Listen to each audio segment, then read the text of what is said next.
श्री गुरुभ्यो नमः। श्री परम गुरुभ्यो नमः। श्रीमदानंदतीर्थ भगवत्पादाचार्य गुरुभ्यो नमः। हरि ओम।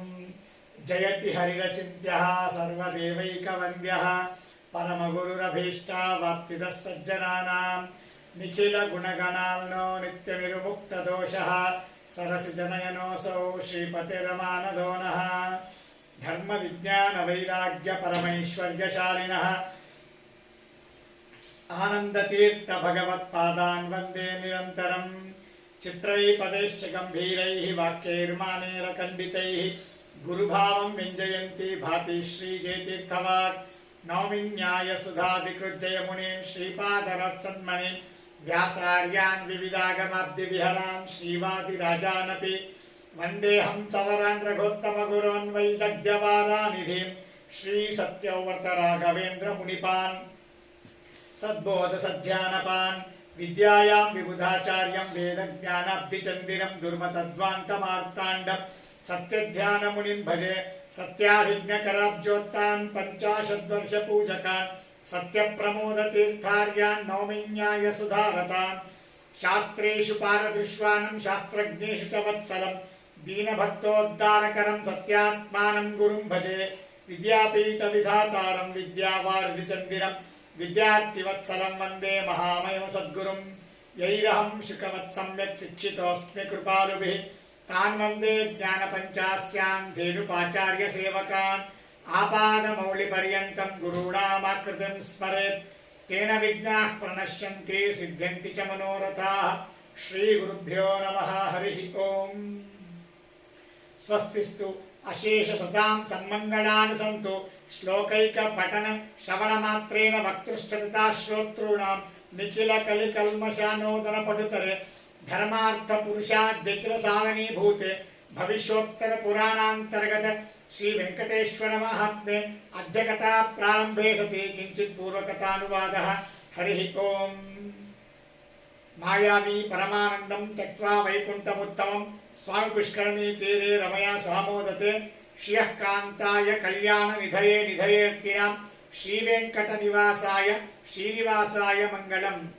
वेङ्कटाद्रिसमं स्थानं ब्रह्माण्डे नास्ति किञ्चन वेङ्कटेशसमो देवो न भूतो न भविष्यति एतेन सत्यवाक्येन सर्वार्थान् साधयाम्यहं। श्री गुरुभ्यो नमः। हरिः ओम्। నిన్నటి రోజున మనము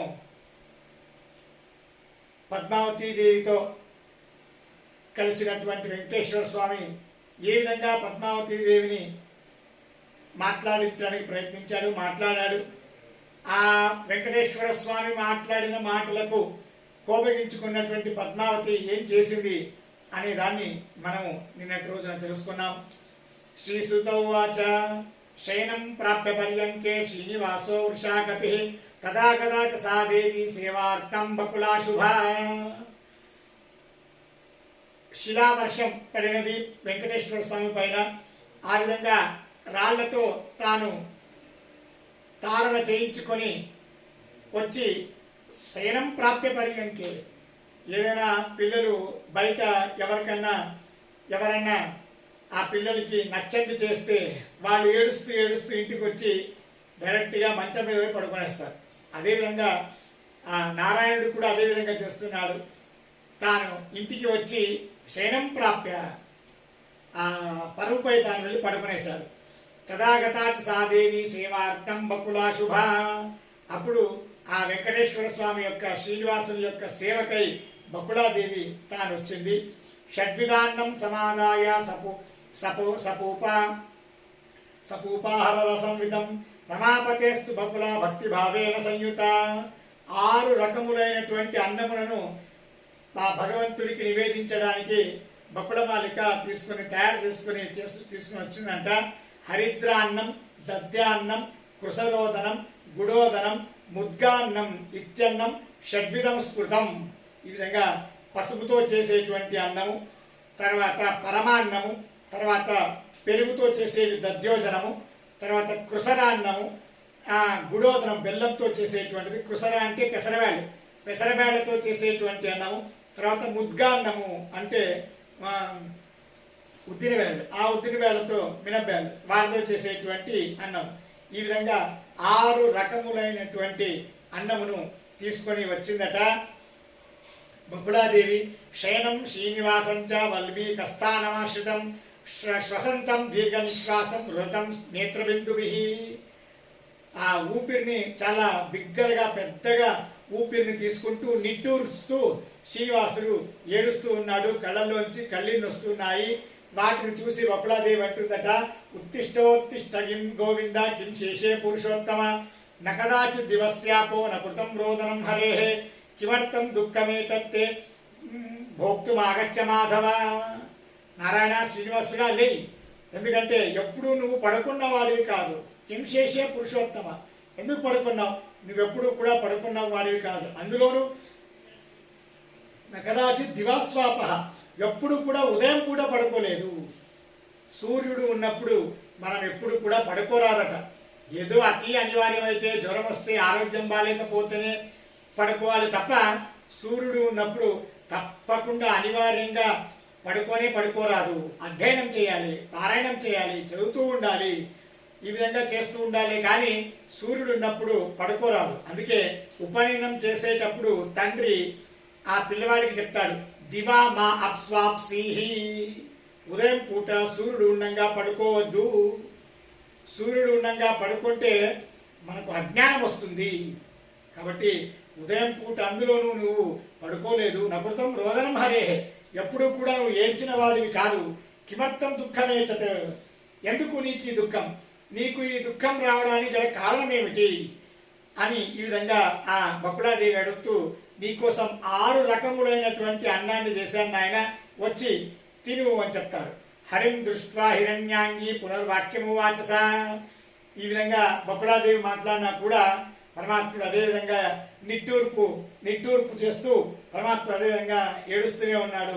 బకుళాదేవి అడిగినటువంటి మాటలకు ఉత్తరం ఇవ్వలేదు.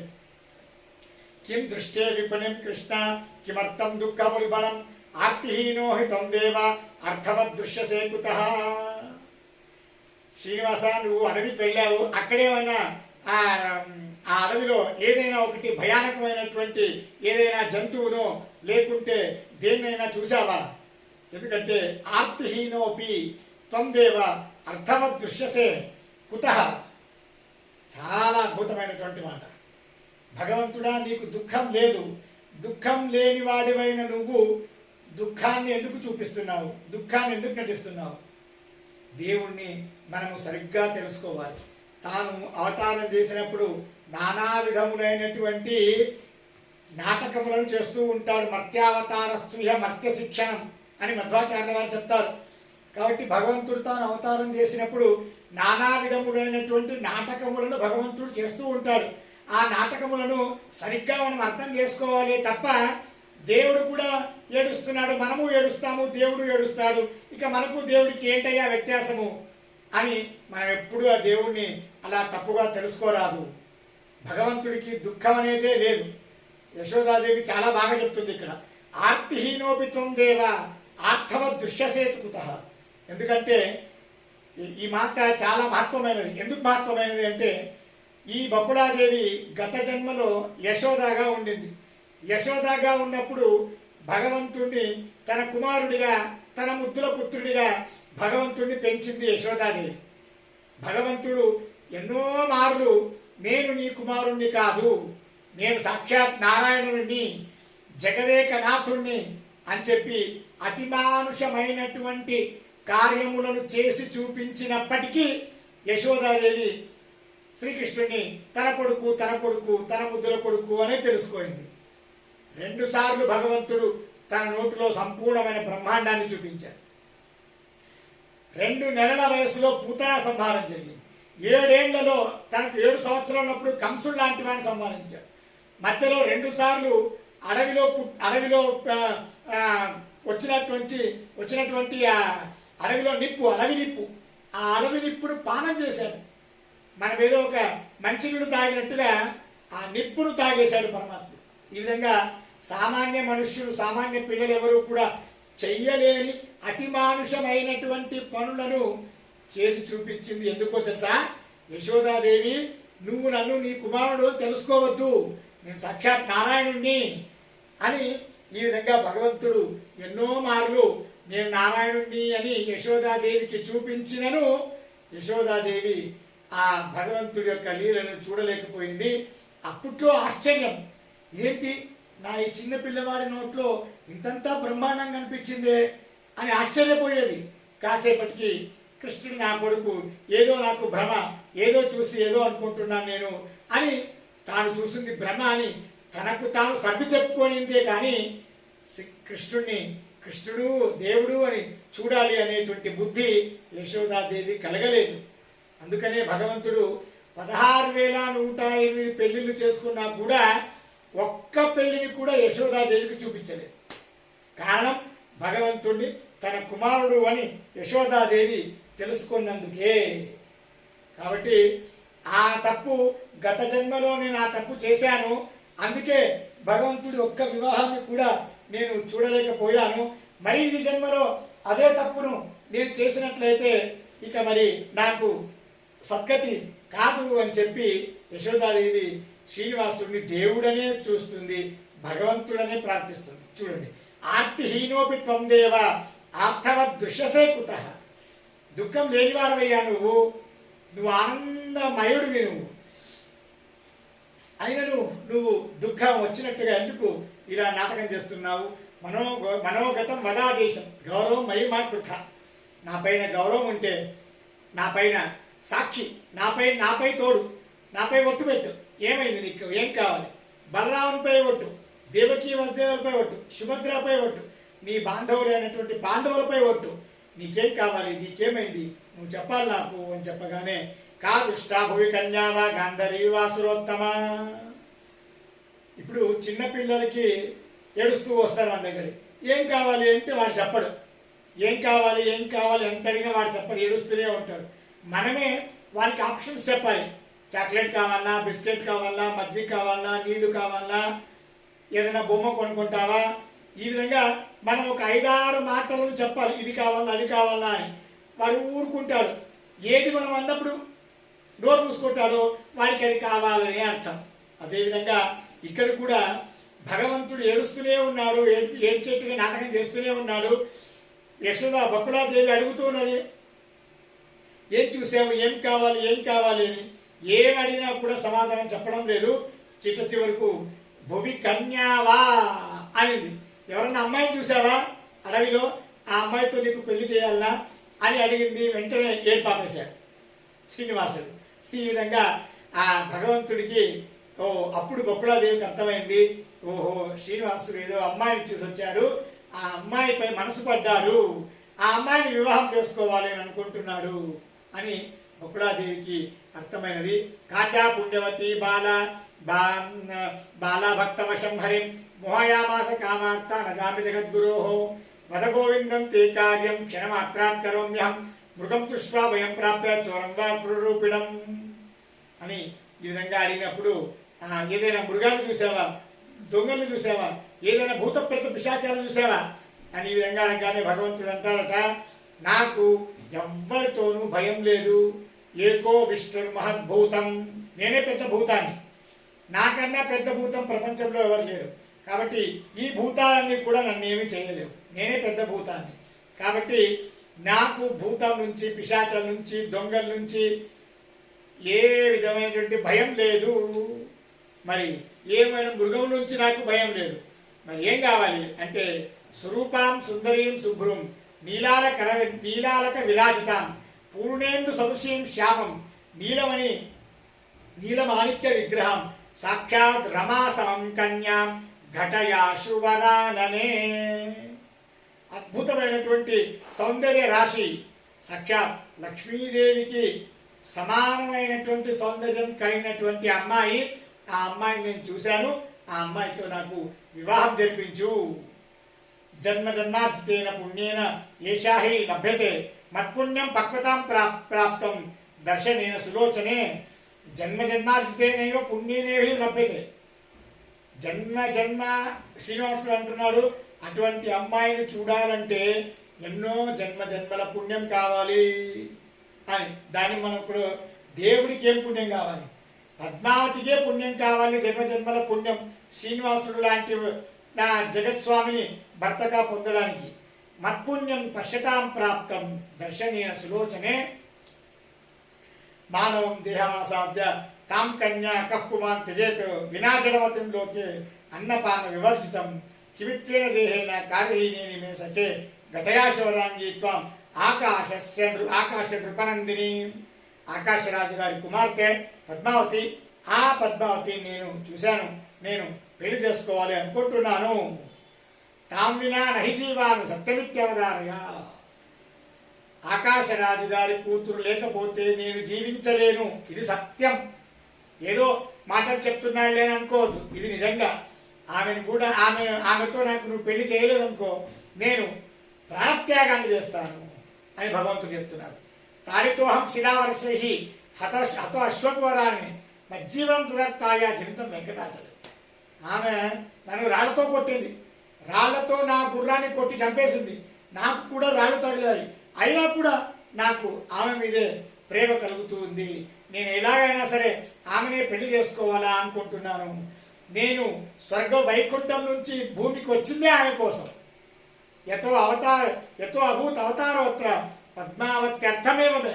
పద్మావతి కోసమే నేను వైకుంఠాన్ని వదిలి ఇక్కడికి అవతార రూపంలో నేను వచ్చాను. కాబట్టి నాకు వివాహం చేసి ఇవ్వు అని బకుళాదేవికి శ్రీనివాసుడు చెప్తాం. బకుళాదేవి అంతా వినంటుందంట.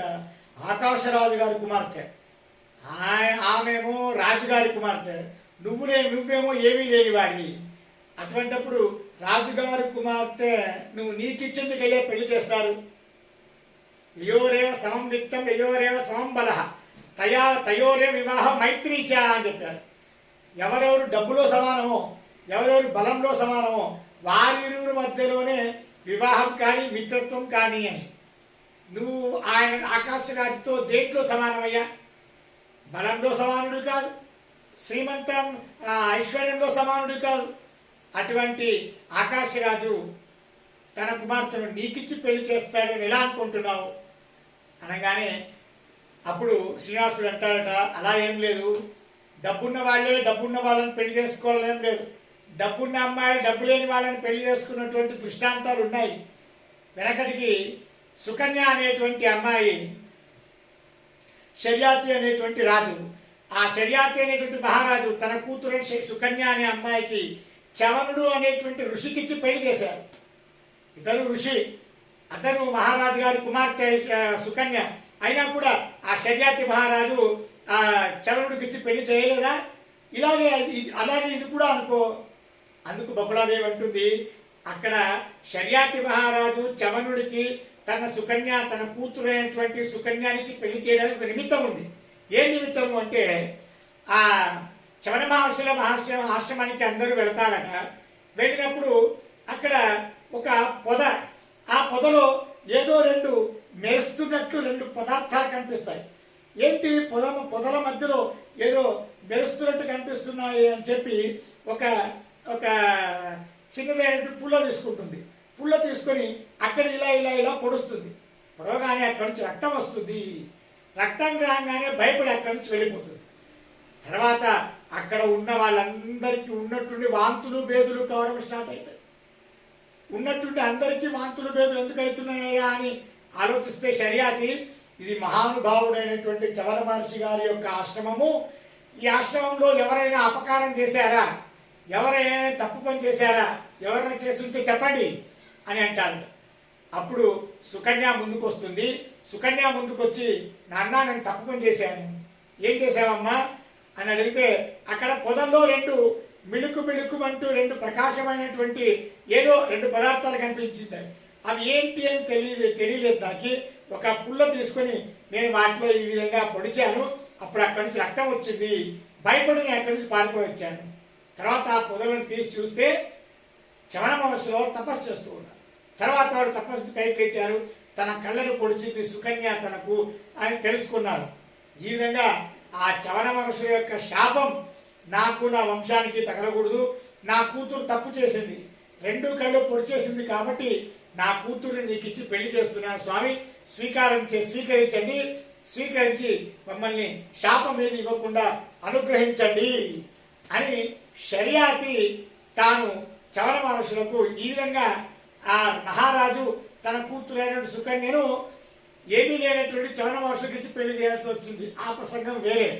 ఇక్కడ నీకు ఆ విధమైన ప్రసంగం నీకేముంది నాయన ఇక్కడ అని బకుళాదేవి శ్రీనివాసుడికి అడిగితే ఇక్కడ కూడా ఆ ప్రసంగం ఉంది, అటువంటి ప్రసంగం ఉంది.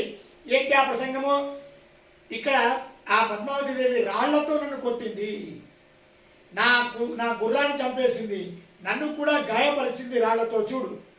కాబట్టి ఇక్కడ కూడా సుకన్యను చవనూరు మహర్షులకు ఇచ్చి పెళ్లి చేయడానికి ఏదో ఒక సందర్భం ఉండిందో అక్కడ అటువంటి సందర్భమే ఇక్కడ కూడా ఉంది. కాబట్టి నేను ఈ అమ్మాయిని పెళ్లి చేసుకుంటాను, నువ్వు ఎలాగైనా వెళ్ళి ఆ అమ్మాయితో వాళ్ళ అమ్మ నాన్నతో మాట్లాడి నాకు ఈ అమ్మాయితో వివాహం జరిపించు. పుత్రోమయ వైరమాపన్న కింకృతం పూర్వజన్మని దురిదుస్తేన విధిన నిర్మిత కన్యకావర.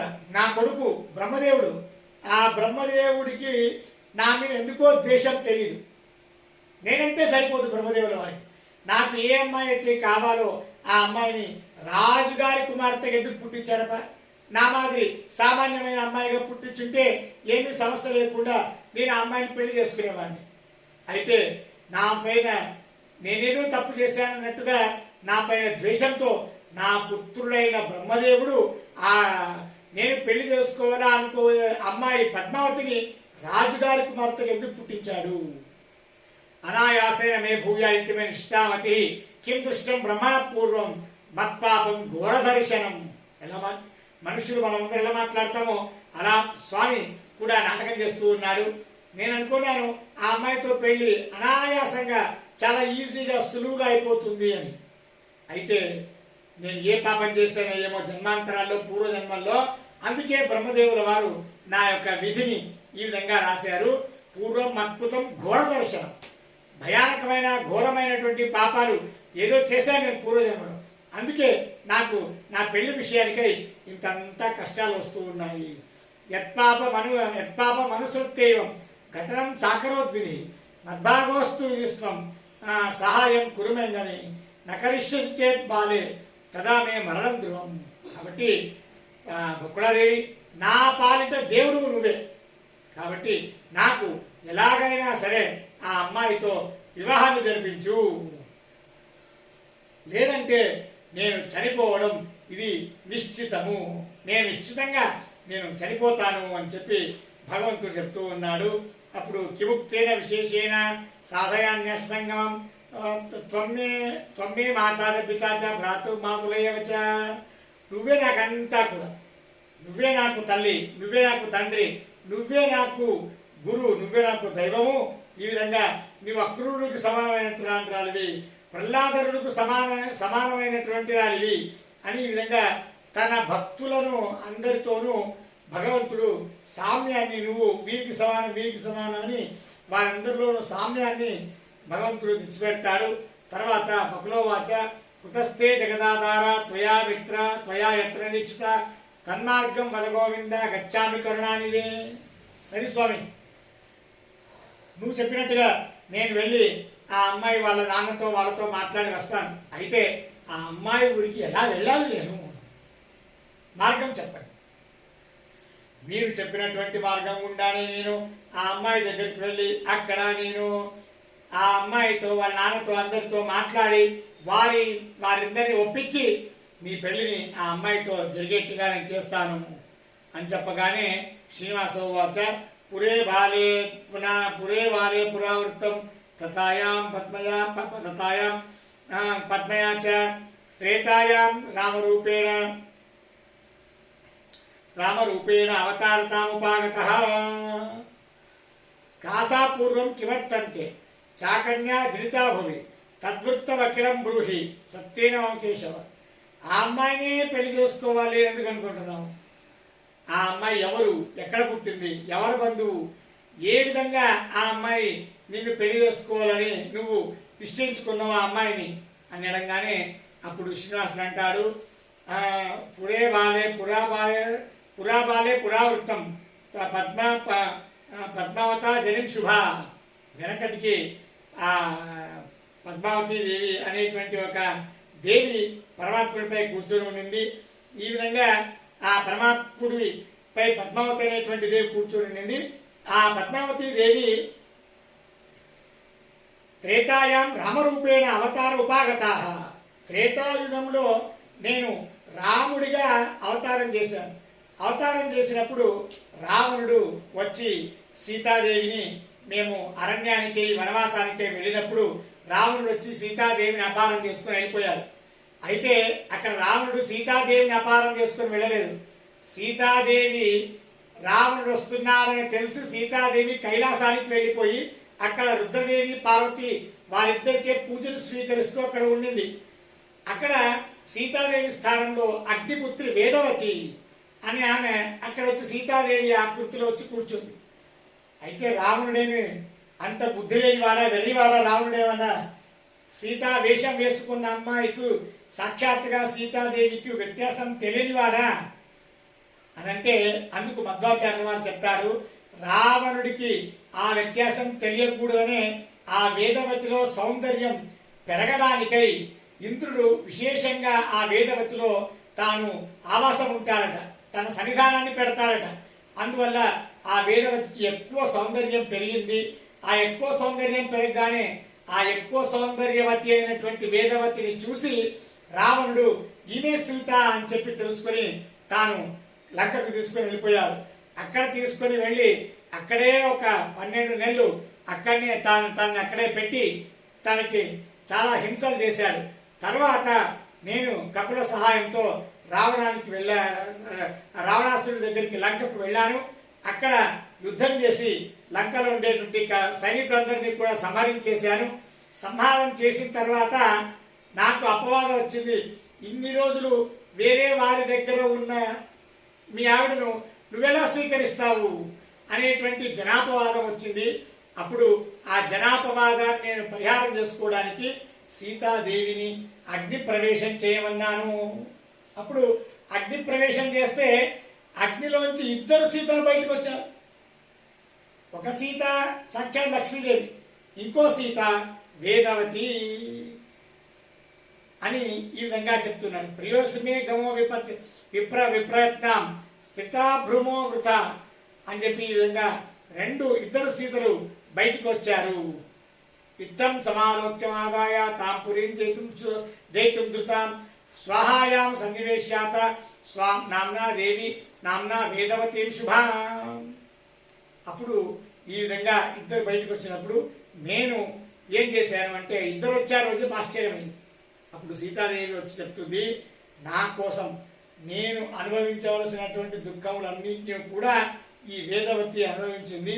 కాబట్టి తామంగీకురు గోవింద వివాహాదు విధిపూర్వకం, అత్యంత విధిపూర్వకంగా ఆమెను పెళ్లి చేసుకో అని చెప్పి సీతాదేవి అప్పుడు నాకు వరాన్ని కోరింది. అప్పుడు నేను చెప్పాను సీతాదేవికి, ద్వాపరాంతే అంగీకరిష్యామి, ఇప్పుడు కాదమ్మా, నేను ఇప్పుడు ఏకపత్ని వ్రతులుగా ఉన్నాను.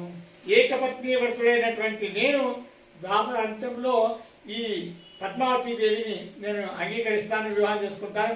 అంతవరకు నీ రూపంలో ఉండి నువ్వు విశేషంగా నన్ను సేవం చేస్తూ ఉండు అని చెప్పి ఆ వేదవతిని తన మూల రూపమైనటువంటి అగ్నిపుత్రికగా తాను మార్చి ఆ అగ్నిలోకంలో ఆ వేదవతిని పెట్టి ఆ వేదవతి ద్వారా సేవను స్వీకరిస్తూ ఉన్నాడు భగవంతుడు. ఈ విధంగా భగవంతుని ధ్యానం చేస్తూ ఆ వేదవతి అక్కడ కూర్చొంది. తర్వాత 28వ కలియుగంలో నువ్వు ఆకాశరాజు కుమార్తెగా జన్మించి అప్పుడు నేను అక్కడికి వచ్చి సాక్షాత్ నేనే వచ్చి ఆ సీతా సమేతమైనటువంటి నేనే వచ్చి నిన్ను వివాహం చేసుకుంటాను అని చెప్పి నేను వరాన్ని ఇచ్చాను. ఇది దత్తవర పూర్వం మాయా లక్ష్మీ చ సుందరి. ఈ విధంగా నేను ఆ వేదవతి అగ్నిపుత్రి అయినటువంటి వేదవతికి నేను వరాన్ని ఇచ్చాను. అందుకని ఆ వరాన్ని నిజం చేయడానికి నేను ఇక్కడ అవతారం చేసి వచ్చాను అని చెప్పి అంతా ఉన్నదంతా దేవరహస్యాన్ని భగవంతుడు బకులాదేవి దగ్గర చెప్పేశాడట. గచ్చామి రాజేంద్ర సభాం సభా సద్యే సంపూర్ణ సర్వార్థ విశారదేయుత ఆకాశరాజస్య పుత్రిం సురోత్తమైః శుశ్రూషయామానం రమాంచ శుశ్రూషమానాయాంచ రమాం విగీత. అయితే చాలా సంతోషం, బకులాదేవికి ఇదంతా చాలా సంతోషమైంది. అయితే అప్పుడు సీతాదేవి స్థలంలో దుఃఖపడినటువంటి వేదవతినే ఇప్పుడు పద్మావతి దేవిగా అవతరించిందనమాట. దివ్యాం తురంగమాస్తాయ నిర్మితం దేవమాయ స్వపుచ్చ రక్తవస్తం చ ఆరుహ్య బకులో అవదతు. అప్పుడు చాలా సంతోషమై పరమాత్ముడు ఒక గుర్రాన్ని స్మరిస్తాడు. ఆ గుర్రం రాగానే ఆ గుర్రాన్ని బకులాదేవితో ఆ గుర్రం ఎక్కుతుంది. ఎక్కి ఇక వెళ్ళాలి అని అనుకుంటున్నప్పుడు శ్రీనివాసోవాచ ఇదమే వరం మార్గం ఆరుక్ష గిరివస్తతే. అయితే శ్రీనివాసుడా, నాకు ఉత్తమైన మార్గం చెప్పయ్యా, ఏ మార్గంలో వెళితే మనము పద్మావతి దేవిని చేరుకోవచ్చు అని అడగగానే ఇదమే వరం మార్గం అవరుక్ష గిరిస్తత. నేను చెప్పేది బాగా విను, ఇదే ఉత్తమమైన మార్గం. ఈ కొండను దిగంగానే పర్వతాద కపిల పూజిత, అక్కడ పర్వతం యొక్క కిందనే కపిలనామకుడైనటువంటి పరమాత్ముడు ఉన్నాడు. అక్కడ కపిల తీర్థం ఉంది. ఆ కపిల తీర్థంలో నీవు వెళ్ళి స్నానం చేసి తర్వాత కపిలనామక భగవంతుడికి నమస్కారం చేసుకో. శ్రీనివాసుడు తాను వివాహం చేసుకోబోతున్నాడు, మీరు అతనికి ఆశీర్వదించండి అని చెప్పి ఆ కపిలా పరమాత్మునికి నమస్కారం చేసి అనుగ్రహం తీసుకో. శ్రీనివాసో దయాసార అవతే నమనం తవ తత శుకేన సమానాద్య దండవత్ ప్రతిరం కృతం. తర్వాత అక్కడ నుంచి శుకాచార్య ఆశ్రమానికి వెళ్ళు. శుకక్షేత్రం, ఇప్పుడుండే తిరుచానూరునే శుకక్షేత్రము అని పిలిచేవారు. అక్కడ శుకాచార్యని వెళ్ళి కలిసి ఆ శుకాచార్యులకు కూడా నమస్కారం చేసి శ్రీనివాసుడు తాను వివాహం చేసుకోవాలి అనుకుంటున్నాడు, అనుగ్రహించండి అని చెప్పి వారికి కూడా నమస్కారం చేయి. సువర్ణముఖరిం తీర్థ తత్ర గచ్చ యథాసుఖం ఊచత్వం కురు కళ్యాణి కన్యార్థం కమలాన్ని. స్వర్ణముఖి నది తీరం ఉన్నటువంటి ప్రజలందరికీ వెళ్ళి చెప్పు, శ్రీనివాసుడు తాను వివాహం చేసుకుంటున్నాడు, ఆ వివాహ యొక్క ఘట్టాన్ని చూడడానికి మీరందరూ కూడా రావాలి, ఆశీర్వాదం చేయాలి అని చెప్పి వారికి కూడా నమస్కరించి అక్కడి నుంచి ముందుకు బయలుదేరు అని శ్రీనివాసుడు చెప్పగానే ఒక గుర్రాన్ని ఎక్కి బకుళాదేవి తాను వస్తుంది. శ్రీనివాసుడు ఏ విధమైన మార్గాన్ని చెప్పాడో ఆ విధంగా ఆ మార్గం ద్వారా వెళ్ళి ఆ తర్వాత అక్కడ చిట్ట వరకు రామేశ్వరానికి వెళ్ళి అక్కడ నిలబడి ఉండగానే అక్కడ అగస్తేశ్వరాలయం ఉంది. ఆ శుకాశ్రమం పక్కన, శుకాశ్రమం దగ్గరే, అంటే ఇప్పటి రేణిగుంట దాటి కాస్త కాళహస్తికి పోయేటప్పుడు మధ్యలో ఒక అగస్తేశ్వర ఆశ్రమం అని వస్తుంది, ఇప్పటికీ కూడా ఉంది. ఆ అగస్తేశ్వర ఆశ్రమంలో సాక్షాత్ మహాదేవుల వారు ఉన్నారు, రుద్రదేవుల వారు ఉన్నారు. ఆ రుద్రదేవుల వారి దగ్గరికి ఆకాశరాజు యొక్క చలికత్తెలందరూ కూడా అక్కడికి వచ్చింటారు. ఆకాశరాజు యొక్క చలికత్తెలు అక్కడికి వచ్చి వారు వయం ఆకాశరాజ సన్నిధాన గతాసదా ఇత పూర్వదినే కశ్చిత్ పురుషం తురగస్తాం. అప్పుడు వారందరినీ చూసి ఈ బకుళాదేవి అడుగుతుంది, ఎవరమ్మా మీరంతా, ఏ రాజ్యం మీది? వారంటారు, మేము ఆకాశరాజు గారి యొక్క సేవకులము, పద్మావతి దేవి యొక్క సేవకులము. మా ఇంట్లో పద్మావతి అనేటువంటి ఆమె ఉన్నట్టుండి చదువుతూ కింద పడిపోయింది, కాబట్టి ఆమెకి ఏమైందో అని చెప్పి తెలుసుకోవడానికి మేము వైద్యుడి దగ్గరికి తీసుకెళ్ళాము. అయితే వైద్యుడు ఆమెకు విశేషమైన జ్వరం వచ్చింది, కాబట్టి మీరు అగస్తేశ్వరుడు, అగస్తములతే ప్రతిష్ఠింపబడిన ఈశ్వరుడు, ఆ ఈశ్వరుడికి విశేషమైనటువంటి పంచామృతాభిషేకము, అన్ని విధమైన సేవలు, అభిషేకాలు చేయించండి, అప్పుడు అమ్మాయి ఆరోగ్యం కాస్త కుదుటపడుతుంది అని అగస్త్యుల వారు చెప్పారు మాకు. అందుకే మేము ఇక్కడికి పూజకే వచ్చాము. అగస్తేశ అభిషేషార్థం మమోద్యో అపామగతాః ఇదానీం కన్యారూపం త్వాం కన్యారూపంతో విక్షామహే వయం. ఇటువంటి ఆ కారణంతో మేము ఇక్కడికి వచ్చాము. కోసో కిరాత రూపీచ భగ్భిస్సంగతో కృతః. ఎవరా పురుషుడు, తాను మీ అందరి చేత సంగముది చేశాడు అనగానే బకుళాదేవి అనగానే కన్యకలు అంటారు, సహిత పద్మవత్యాచ కదాచిత్ సమాగతాః పృష్టా పుష్టా పుష్పాచయనం కర్తుం ఆరభ్యతత్వనాంతరే. మేము పుష్పములను తీసుకొని వెళ్ళాలి, భగవంతుడికి సమర్పించాలి అనే ఉద్దేశంతో ఈ వనంలోకి మేము వచ్చాము. అక్కడే ఒక పురుషుడు ఉండేవాడు. ఆ పురుషుడు తాను అస్మాభి కైతం తేసాప్యవాచ వచనం రువ తచ్చుత్వా తనయో రాష్ట్రో వచనబ్రవీతు. మేము వానికి ఎంతో రీతిగా ప్రాధాయపడ్డాము. ఇక్కడ మగవారు ఎవరు కూడా రారాదు, ఇక్కడ కేవలం ఆడవాళ్ళు మాత్రం ఉండాలి, మగవాళ్ళు ఎవరికి ఈ చోటికి రారాదు అని ప్రాధాయపడ్డా కూడా ఆ కిరాతకుడు ఈ విధంగా మా మాట వినకుండా అలాగే ముందుకు వస్తూ ఉన్నాడు. తమాగతం యానగతం శృతం నప్తో చింతాపాగా విరోధిన అంతే సుధర్మ తనయాస్త్వం ప్రత్యపశ్యతు ముఖం ముదాహి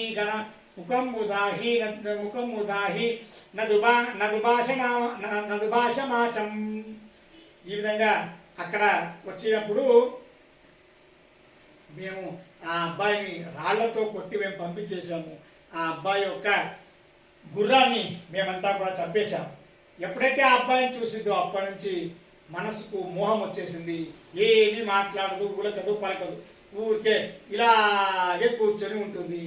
అప్పుడు బృహస్పత్యాచార్యులు మనం పిలిపించాం. ఆ బృహస్పత్యాచార్యుల వారు అమ్మాయిని చూసి ఈ విధంగా అగస్తేశ్వర స్వామికి అభిషేకాలు పూజలు చేయించండి, ఆ అమ్మాయి తప్పకుండా బతికి బయటపడుతుంది అని చెప్పారు.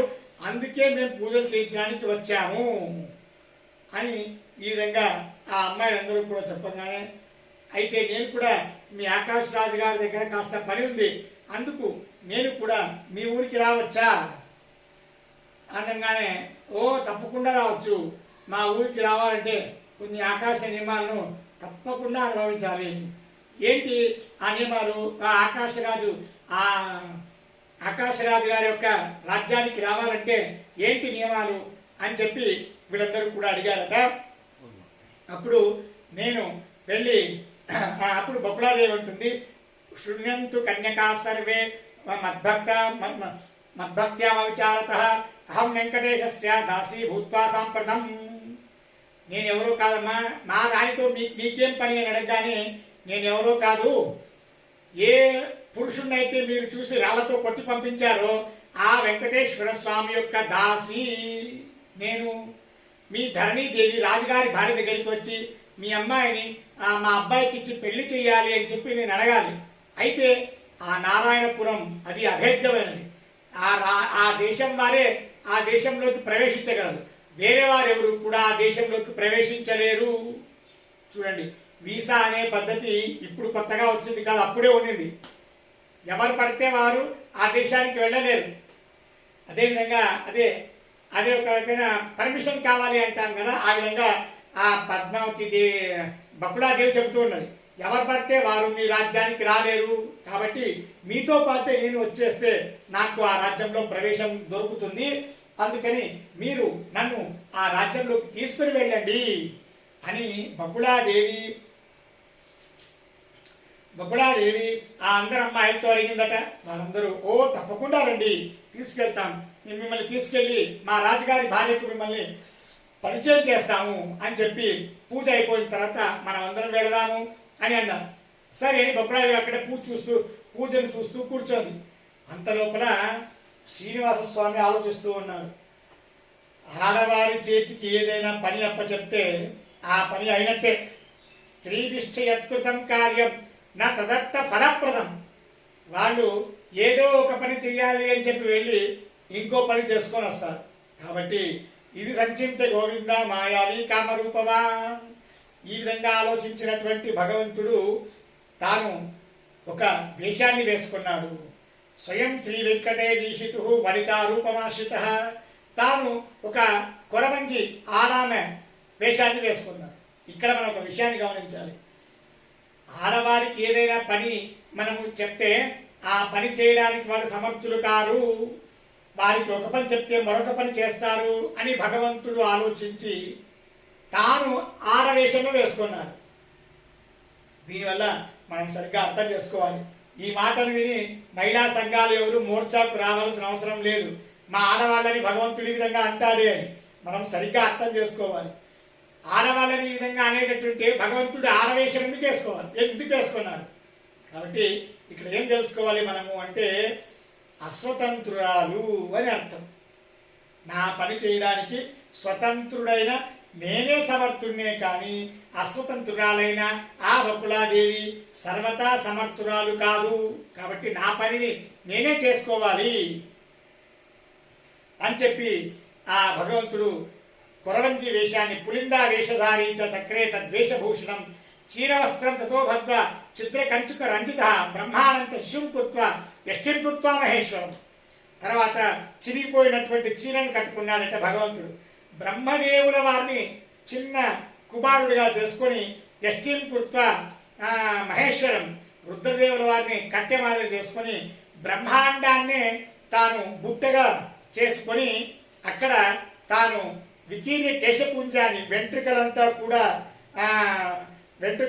కూడా సరిగ్గా దూకోకుండా అస్తవ్యస్తంగా పెంచుకొని 50 సంవత్సరముల వయస్సు ఉన్నదాని మాదిరిగా కనిపిస్తూ ఆ చిన్న చిన్న మణులు ఈ ప్లాస్టిక్ మణులు పూసల మాదిరి ఉంటాయి చూడండి, వాటితో దండలను వేసుకొని నవధాన్య ప్రపూరితం ఆ బుట్టలో 9 ధాన్యాలను వేసుకొని అక్కడి నుంచి ఆమె ఆ ఆకాశరాజు గారి రాజ్యంలోకి వెళుతూ ఉన్నది. వెళుతూ సోది చెబుతాను, ఉన్నది ఉన్నట్టు చెబుతాను, లేనట్టు చెబుతాను అని అంటుంటారు కదా సోది చెప్పేవాళ్ళు. ఆ సోది చెప్పే దాని మాదిరిగా భగవంతుడు ఆ విధంగా వేషం వేసుకొని వెళ్ళాడు. హృదంతం శుష్కవదనం కుశాంగం దీర్ఘబాహుకం శిశుంబత్వా చీర వస్తే నృత్యంతి జగదీశ్వరి. ఆ చీరలో బ్రహ్మదేవుల వారిని చిన్న శిశువుగా చేసుకుని తన చీరలో తాను కట్టుకొని అక్కడి నుంచి అక్కడికి వెళ్ళిందనమాట. వెళ్ళగానే ఈ గ్రామస్తులందరూ విన్నారు, ఓ ధర్మదేవి వచ్చింది. కాబట్టి మన ఆకాశరాజు గారి భార్యకు ఈ ధర్మదేవిని తీసుకుపోయి చూపిద్దాం. ఎందుకంటే మన రాజకుమార్తె ఏదో దుఃఖంతో ఆమెకు పరితపిస్తుంది. ఆ దుఃఖానికి కారణమేమి, ఆ దుఃఖానికి పరిహారం ఏంటి అనేది ఈ ధర్మదేవి దగ్గర మనం తెలుసుకున్నాము అని చెప్పి అందరూ వెళ్ళి ఆ ధర్మదేవి దగ్గర చెప్పి, నువ్వు రా మా ఆకాశరాజు గారి భార్య దగ్గరికి మేము తీసుకెళ్తాము. అప్పుడు ధర్మదేవి అంటుంది, అహం దరిద్ర కుటిల సాబాల భాగ్య సంయుత. ఎందుకు రావాలమ్మా నేను మీ రాజుగారి భార్య దగ్గరికి? మీ రాజుగారి భార్య మహారాణి శ్రీమంతురాలు. నేను చూస్తే చిరిగిపోయిన వస్త్రాలను కట్టుకున్నదాన్ని దరిద్రురాన్ని. నన్ను అక్కడికి తీసుకుపోయి నా యొక్క దరిద్రమైన వేషాన్ని చూసి మీరందరూ కూడా అపహాస్యం చేస్తారు, నన్ను ఆట పట్టిస్తారు. మీ శ్రీమంతులంతా ఇలాగే చేస్తూ ఉంటారు. దరిద్రులను చూసి అపహాస్యం చేయడము, ఆట పట్టించడము చేస్తుంటారు. కాబట్టి నేను రానక్కడికి. ఆహ్వానంచ వినోదం, ఆహ్వానం లేనిదే నేను రాను అనగానే ఆ గ్రామస్తులు అంటారట, నా రాజుగారి భార్య అలా కాదండి, వారికి ఒక సమస్య వచ్చింది, ఆ సమస్యకు పరిష్కారం మీరు చెప్పాలి. నేను సమస్యకు పరిష్కారం అవశ్యంగా చెబుతాను, అయితే రాణిగారి నుంచి నాకు ఆహ్వానం రావాలి అని ధర్మదేవి గట్టిగా పట్టుకొని కూర్చోదట. అప్పుడు గ్రామస్తులందరూ వెళ్ళి ధర్మదేవి చెప్తే ధర్మదేవి దగ్గరికి ధర్మదేవి సాక్షాత్ ఆమె వస్తుంది. ధరణీదేవి, ఆకాశరాజు గారి భార్య ధరణీదేవి ధర్మదేవి దగ్గరికి వచ్చి, యాహిపత్రే మహాభాగే సాక్షాత్వం ధర్మదేవత. రావాలమ్మా ధర్మదేవి, నువ్వు వచ్చి మా ఇంటికి వచ్చి మాకు వచ్చినటువంటి సమస్యలను నువ్వు పరిష్కరించాలి అని చెప్పగానే, మయాహి గైతం వాక్యం అసత్యం చేన్ మనస్విని. అప్పుడు ఆ ధర్మదేవి అంటుందట, నేను చెప్పేటువంటి మాట ఏది కూడా అబద్ధం కాదు, నిజమైనటువంటి మాటనే నేను చెబుతాను అని చెప్పి ఆ ధర్మదేవి అంటుంది. నిజమైన మాటే చెప్పు, ఏది ఉందో అది చెప్పు, మాకు అదే కావాలి అని ధరణీదేవి. అయితే సరి, నేను నీకు చెప్తాను, అయితే మొట్టమొదటిగా నువ్వు వెళ్ళి స్నానం చేసిరా అని ధరణీదేవికి ధర్మదేవి చెబుతున్నది. వెళ్ళి స్నానం చేసి శుభ్రమైనటువంటి వస్త్రములను కట్టుకొని రా అని చెప్తుంది. సరి అని చెప్పి ధరణీదేవి స్నానం చేసి శుద్ధమైన వస్త్రాలను కట్టుకొని రాగానే, గురుదేవ నమస్కారం కురుదేవి హరిప్రియ. గురువులను దేవతలను తారతమ్యానుసారంగా అందరినీ కూడా నమస్కారం చెయ్యి అని చెప్పగానే, ధరణ్యువాచ కిం కార్యం వద భద్రేహం కరోగు తవ శాసన. ఇంకేం చేయాలి చెప్పు, ఇంకేం చేయాలన్నా చెప్తాను. అయితే నా కూతురికి వచ్చినటువంటి సమస్యను నువ్వు తప్పకుండా పరిహారం చెయ్యాలి అనగానే అప్పుడు పులింద అంటుందంట, వాయనం దేహి కళ్యాణి దేవానామో పూర్వికం. నాకు వాయనాన్ని నువ్వు అనగానే ధరణీదేవి ఒక బంగారమయమైనటువంటి చాటను చేయించి ఆ బంగారమయమైన చాటలో వజ్రములను వైడూర్యములను ముత్తు రత్నములన్నింటినీ కూడా పెట్టి వాయనం ఇస్తుందట ఆ పులిందకు. సత్యం వదామి ధర్మజ్ఞే శిశురన్నం ప్రయత్నం. ఇంతంతా వాయనం తీసుకున్న తర్వాత నేను నీకేం కావాలో చెప్తాను, అయితే నా కొడుకు కొంచెం అన్నం తీసుకొని రా. అహకృతం రాత్రికృతం సుపక్వం రసంయుతం. పొద్దున్న చేసిందే కానీ రాత్రి చేసిందే కానీ ఎప్పుడు చేసిందైనా కూడా పర్వాలేదు, కొంచెం అన్నం తీసుకొని వస్తే వీడున్నాడు కదా పిల్లోడు, వానికి తినిపించేస్తే వాడు నోరు మూసుకొని పడి ఉంటాడు, నేను నీకు అంతా కూడా చెప్పొచ్చు. లేదా నేను నీకు చెప్పేటప్పుడు వాడు ఆకలి అని ఏడిస్తే మధ్యలో డిస్టర్బ్ అవుతుంది, కాబట్టి అన్నం తీసుకొని రా అని అంటుంది. సరే అని చెప్పి అన్నం తీసుకురానికని ధరణీదేవి లోపలికి వెళుతుందట. ఇక్కడ అహకృతం రాత్రికృతం వా, ఉదయం చేసిందైనా పర్వాలేదు రాత్రి చేసిందైనా పర్వాలేదు అని భగవంతుడు అన్నాడు. దీనికి అర్థం ఏంటయ్యా అంటే శాస్త్రం చెబుతుంది, పగలుకి అభిమాని దేవతే వాయుదేవుల వారు, రాత్రికి అభిమాని దేవతే భారతీదేవి. కాబట్టి పగలు చేసిందైనా పర్వాలేదు రాత్రి చేసిన అన్నమైనా పర్వాలేదు అంటే అర్థమేమి అంటే వాయుదేవుడు అభిమానిగా ఉన్నటువంటి కాలంలో చేసిన అన్నమైనా పర్వాలేదు, భారతీదేవి అభిమానిగా ఉన్నటువంటి కాలంలో చేసిన అన్నమైనా పర్వాలేదు అని ఈ విధంగా మనము అర్థం చేసుకోవాలి. అప్పుడు ఆ ధరణీదేవి ఒక బంగారమయమైనటువంటి పాత్రలో బాగా అన్నం వేసి నెయ్యి వేసి, రాజుగారికి ఏం తక్కువ అండి కాబట్టి ఆ అన్నం వేసి నెయ్యి వేసి దాన్ని బాగా కలుపుకొని తీసుకొని వస్తే ఆ రుదంతం ఆత్మజం దృష్ట్యా వినింద్య ప్రతిరాధ్య తిను తినిపిస్తుంది ధర్మదేవి ఆ చిన్నపిల్లవాడు తినడం లేదు, ఏడుస్తూ ఉన్నప్పుడు ఆ ధరణీదేవి అంటుందంట, నీలాంటి దరిద్రుడికి రాజుగారి ఆ ఇంట్లో చేసినటువంటి అన్నం తినాలంటే పుణ్యం కావాలి. బంగారు పాత్ర, అందులో మంచి అన్నము, అందులో మంచిగా నెయ్యి వేసి దాన్ని తీసుకుని వస్తే నువ్వు తినవు కదా అని చెప్పి శిశు రూపంలో ఉండేటువంటి బ్రహ్మదేవుల వారికి తిడుతుందట ధర్మదేవి. బ్రహ్మదేవుల వారికి అన్నం తినిపినికి వెళ్తే బ్రహ్మదేవులు అన్నం తినడం లేదు. ఎందుకు అంటే మానుషాన్నం నభుంక్తే, బ్రహ్మదేవుల వారు మనుష్యులు చేసినటువంటి అన్నాన్ని వాళ్ళు తినరు. కాబట్టి స్వామి నాకు మనుషులు చేసినటువంటి అన్నాన్ని నాకు తినిపించొద్దు స్వామి అని చెప్పి ఈ విధంగా ఆ బ్రహ్మదేవుల వారు ప్రార్థన చేసుకుంటున్నట్టుగా ఏడుస్తూ ఉంటే పరమాత్ముడు అదేవిధంగా ఆ బ్రహ్మదేవుల వారిని ఇంకా కొంచెం ఏడిపియాలని చెప్పి నాటకం చేస్తూ ఆ తినిపించడానికి పెడుతుంది. అది బ్రహ్మదేవుల వారు తినరు.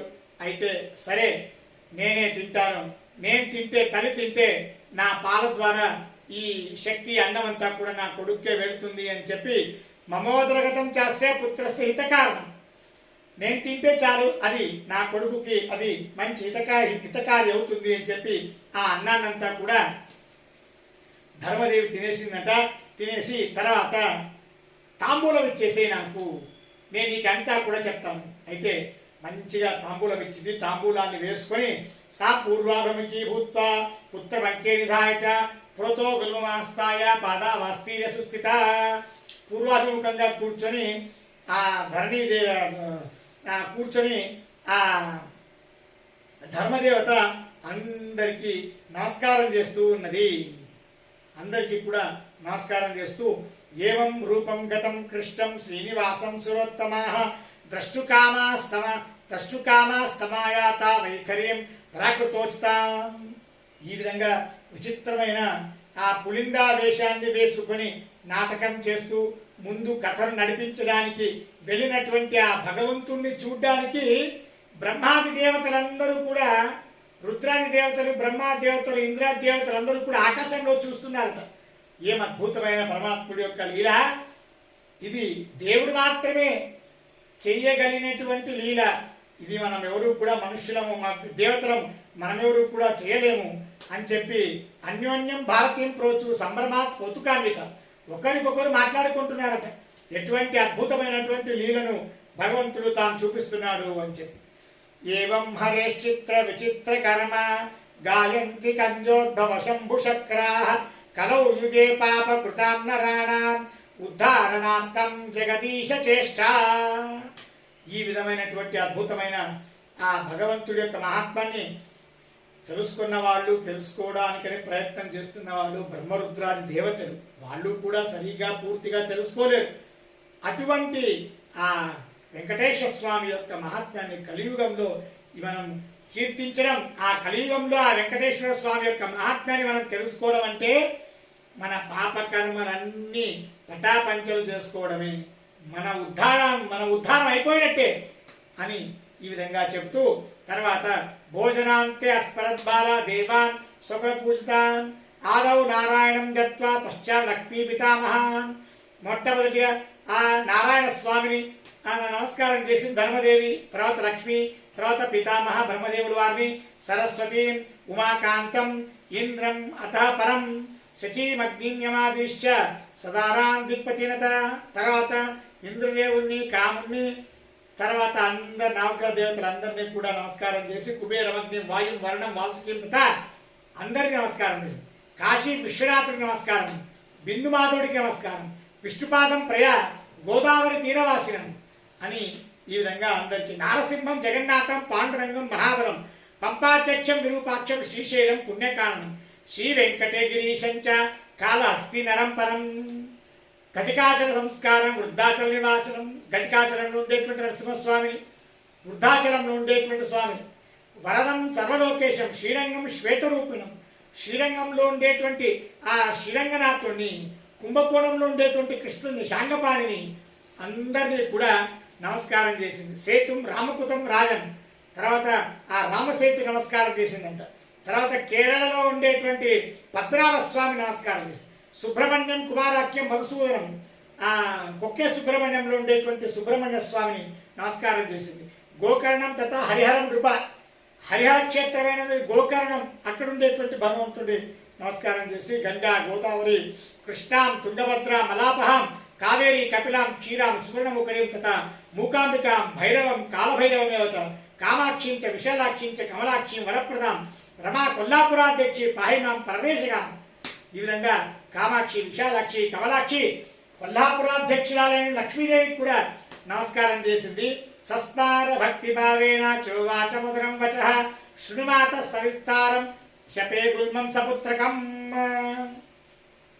అని ఈ విధంగా అందరికీ కూడా నమస్కారం చేసి సత్యం వదామి శుశ్రూణే తాంబూలం దేహి మేంగని, ఇంకొక వారు తాంబూలాన్ని ఇవ్వు అని చెప్పి తాంబూలం తీసుకుని ఆ తాంబూలాన్ని నోట్లో వేసుకొని ఆగత పురుషేనాపి మన్మథాకృతినా శుభే సవిస్తరాద్ రాజపుత్రి ప్రవదామి నిభోత తత్. ఏం కాలేదు, నీ కూతురు మన్మథాకారుడిలో ఉండేటువంటి అద్భుతమైన దివ్యమైన పురుషుణ్ణి చూసింది. ఎప్పుడైతే ఆ పురుషుణ్ణి చూసిందో ఆ క్షణం నుంచి ఆ పురుషుడి యొక్క అందానికి, ఆ పురుషుడి యొక్క సౌందర్యానికి మోహితురాలై మోహలో ఆమె ఈ విధంగా ఉన్నది. ఇత పూర్వదినే కచ్చిత్ పురుషం తురగమారుహం అని ఈ విధంగా చెప్పగానే అప్పుడు ధరణిదేవి అంటుంది, ఎవరా అబ్బాయి, ఎవరా పురుషుడు, అతను ఎవరు, అతని గోత్రం ఏమిటి, అతని కులం ఏమిటి అనగానే ధరణిదేవి అంటుంది, వైకుంఠస్థో హరిసాక్షాత్ వర్తతే వెంకటాచలే. అతను ఎవరో కాదన్నా, సాక్షాత్తుగా వైకుంఠంలో ఉండేటువంటి నారాయణుడే. అతను వచ్చి వెంకటాచలంలో నివాసమై ఉన్నాడు. అతనికి శ్రీనివాసుడు అని పేరు. విద్వాన్, ధనవాన్, బలి, మంచి విద్వాంసుడు, ధనవంతుడు, బలిష్ఠుడు. పుత్రాచ తవ వరారోహే హతో యస్సహయోత్తమ. నీ కూతురు అతను అరణ్యానికి గుర్రం మీద వచ్చాడు, ఆ గుర్రాన్ని చంపేసింది. ఆ గుర్రాన్ని చంపేసినా కూడా గుర్రాన్ని చంపడమే కాకుండా అతనిపై శిలావర్షం కురిపించింది. అయినను అతను మీ అమ్మాయిని వివాహం చేసుకోవాలని ఉన్నాడు. కాబట్టి గౌరవం రాజపుత్రస్తు క్షమితం పురుషేణ తత్ సత్యం విద్ధి వచో మేద్య దత్తచిత్తో సుఖమేక్షతి అదత్వా దుఃఖమాప్నోతి నమేవాణి వృతా భవే. నేను చెప్పిన మాట నిజం. ఆ అబ్బాయికి మీ అమ్మాయిని ఇచ్చి పెళ్లి చేస్తాను నువ్వు అనుకో. పెళ్లి చేసినట్లయితే మీ అమ్మాయి బతుకుతుంది, పెళ్లి చేయకపోతే మీ అమ్మాయి బతకదు, చనిపోతుంది. అద్దైవ దినమాత్రేణ మరిష్యతిన సంశయ. పెళ్లి చేస్తానని మీరు సంకల్పం చేసుకుని ఆ అబ్బాయికి పెళ్లి చేసే విధంగా మీరు పనులను మొదలు పెట్టలేదంటే కరెక్ట్గా ఇప్పటికీ ఇక ఒక రోజులో మీ అమ్మాయి చనిపోతుంది అని చెప్పగానే ధర్మదేవి వాచ నా సత్యం వచనం దేవి మయోక్తో పూర్వమేవతది. నేను చెప్పింది ఏది అబద్ధం కాదు, కావాలంటే నేను ఇక్కడే ఉంటాను, వెళ్ళి మీ అమ్మాయిని కనుక్కొని రండి. ఆమె నేను చెప్పిన దాంట్లో ఒక్క మాట అయినా అవాస్తవమని చెప్పదు, అన్నీ నేను చెప్పిన మాటలే మీ అమ్మాయి కూడా చెబుతుంది అని ధర్మదేవి చెప్పగానే ధరణీదేవి అంటుంది, అయాచిత మయా కన్య కథం దేయ భవిష్యతి. ఎవరన్నా వచ్చి అడగాలి కదండి, మీ ఇంట్లో అమ్మాయి ఉంది, మీ అమ్మాయిని మా అబ్బాయికి ఇచ్చి పెళ్లి చేస్తారా, పెళ్లి చేసుకుంటాము అని ఎవరన్నా వచ్చి అడగాలి. అడిగితే అప్పుడు మా అమ్మాయిని మేము మీకు ఇస్తామండి అంటాం. ఎవరు అడగండి మేమే వెళ్ళి మా అమ్మాయికి మీ అబ్బాయి నుంచి పెళ్లి చేసుకుని ఎలా అడగాలి అనేటువంటి ఒక సంశయాన్ని ధరణీదేవి ధర్మదేవి దగ్గర చెప్తుంది. అప్పుడు ధర్మదేవి అంటుంది, అద్దైవ గతికాంతేతు ఆగవిష్యతి కాచన. ఇప్పుడే ఇంకాసేపట్లో ఒక అరగంటలో ఒక అబలా బహువృద్ధాచ ధర్మార్థ కుశలా భువి మద్వాక్యే విశ్వసంతి త్వం రాజన్ పరిబోధయ. ధర్మార్థములో కుశలమతి కలిగినటువంటి ఒక బకుళాదేవి అనేటువంటి ఒక ఆమె వస్తుంది. ఆమె వచ్చి ఆ శ్రీనివాసుడికి మీ అమ్మాయినిచ్చి పెళ్లి చేయండి అని అడగడానికి ఆమె వస్తుంది. ఆమె వచ్చేలోపుడు నువ్వు వెళ్ళి మీ రాజుగారికి విషయాన్నంతా చెప్పి రాజుగారిని సిద్ధంగా ఉంచు అని చెప్పగానే ఏనకేనాపి ఉపాయేన జీవితా స్యాత్ సుతామమ సుతాం తస్సైవ దాస్యామి గిరిగర్భవాసినః. అప్పుడు ధరణిదేవి ఉంటుంది, పర్వాలేదు, ఏదో ఒక ఉపాయం, ఏ ఉపాయంతోనైనా కూడా మా అమ్మాయి బతికితే చాలు, నేను మా అమ్మాయిని అతనికే ఇచ్చి వివాహం చేస్తాను అని చెప్పి ఈ విధంగా ఏవం చిత్తే సుతారాజ్ఞి జీవిష్యతి సంశయ. అప్పుడు ధర్మదేవి అంటుందట, నీవు ఆ విధమైనటువంటి నిర్ణయాన్ని తీసుకుంటున్నట్లయితే మీ అమ్మాయి తప్పకుండా బతుకుతుంది. ఆమె మనస్సుకు విరుద్ధమైనటువంటి నిర్ణయాన్ని మీరు తీసుకుంటే మీ అమ్మాయి రేపటి లోపల చనిపోతుంది అని చెప్పి కక్షే బద్ధ్వా సుతం రాజన్ స్వర్ణశూర్పం చగుల్మకం. ఆ తర్వాత ఆ తన కొడుకుని తన నడుముకు కట్టుకొని ఆ బంగారుమయమైనటువంటి ఆ బుట్టను తీసుకొని మరి సోది చెబుతానమ్మ సోది అని అంటూ ధర్మదేవి అక్కడి నుంచి వెళ్ళిపోయింది. కించ కార్యమకార్యంచ తన్మా చక్షభామిని పూరయా వనస్థం కింతే వృత దేహశోషణాత్. ఎప్పుడైతే ధర్మదేవి అటు వెళ్ళిపోయిందో అప్పుడు వెంటనే ధరణీదేవి పద్మావతి దగ్గరికి వెళ్ళి తన కూతురు దగ్గరికి వెళ్ళి ముఖ్యంగా తలపై చేతిని నిమురుతూ, ముఖంపై చేతిని నిమురుతూ, కాళ్ళపై భుజంపై అంతా కూడా చేతిని నిమురుతూ నేనున్నాను అని చెప్పేటువంటి ఒక ధైర్యాన్ని స్పర్శ ద్వారా మనం ఇవ్వచ్చు అందరికీ. స్పర్శలో అటువంటి భావనను కలిగించవచ్చు స్పర్శ ద్వారా. అది అద్భుతమైనటువంటి భగవంతుడు ఇచ్చిన వరం. కాబట్టి ఆ స్పర్శ ద్వారా ధరణీదేవి పద్మావతికి భరోసా ఇస్తుంది, నేనున్నాను, నీకేం కావాలన్నా కూడా నేను నీకు ఇస్తాను, చెప్పు అనేట్టుగా ఆ స్పర్శతో ఆ పద్మావతి దేవికి ధైర్యాన్ని అందించిన తర్వాత అడుగుతుంది ధరణీదేవి, ఏం కావాలి నీకేం కావాలన్నా నేను నీకు ఇస్తాను, చెప్పు అనగానే సా దుఃఖపరాధీన రోతు దుఃఖితా భవతు బోరు నేర్చేసింది పద్మావతి. తర్వాత పద్మావతిని అక్కడకు తీసుకొని తలపైన చేతితో నిమురుతూ అప్పుడు కాస్త సమాధానం చేయగానే, ఏం చెప్పాలమ్మా, నిన్న నేను పూలు కోసుకొని రావాలని చెప్పి ఉద్యానవనానికి వెళ్ళాను. అక్కడ ఒక అద్భుతమైనటువంటి దివ్యమైన పురుషుడు, ఆ పురుషుడు మన్మథాకారుడు, సాక్షాత్ మన్మథుడే ఆ విధంగా వచ్చాడో ఏమో అనిపించింది.